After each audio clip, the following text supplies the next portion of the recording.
It's totally fine being a crew member on someone else's ship, like we talked about, if you enjoy it and you've got informed consent about what the alternative path is like. Mm-hmm. But side hustle is when you're trying to build both of these at the same time. You're trying to maintain being a crew member on someone else's ship to help them get rich so that you can earn salary, while trying to build your own dream. And then at a certain point, you realize that actually the career is maybe holding you back. Maybe you want to go full-time on your own dream, and now you're captaining your own ship. Mm-hmm. And so to me, this is the definition of like a business owner or an entrepreneur. Mm-hmm. Yeah, I personally had that journey. I at 15 years old, I started a gardening company. Eventually it worked, and then eventually it failed.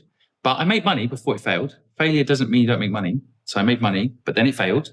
And then I actually got a job in a hotel for a little while. But in that hotel, during that time, I'd already got the bug of entrepreneurship. So I did a side hustle of an accommodation booking service. So yeah, I had my own ship, and then I got on someone else's ship, and then I built a side hustle of this other business that then worked, and I jumped ship into my own ship.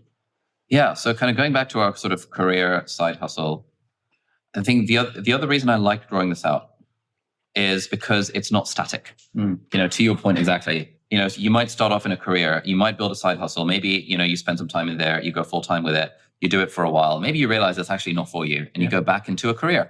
Yeah. And then, but along the way, you've picked up so many skills which actually help you in that career. You'll probably get a better job. Yeah, you'll probably get a better job. And then maybe at some point you're like, you know what, actually, I don't want the pain of full-time entrepreneurship, but I quite like having my own little gardening side hustle. Mm-hmm. While I'm in my career or whatever, I'm also doing my side hustle. Mm-hmm. A bunch of people who work with me, people in my team, a lot of them have started their own businesses, realized that actually full-time entrepreneurship is not for them. So now they're just doing it as a side hustle while working for me full time. And by the way, again, I always think that one of the holy grails for this is own equity where you work. So you can actually work in a job. You'll be surprised how you could get equity. Everyone on my team has equity in the business. So I think that you can work in a business if you can still therefore own a part of the ship. To follow through on the analogy. So it might not be your ship. You might not have even created it, but you believe in the ship and its mission and where it's going, and you can ask for equity in it. Yeah. So there's a mixture of this. I would say one other thing, you mentioned earlier, entrepreneur is risky. I actually think there's a slight misunderstanding about this.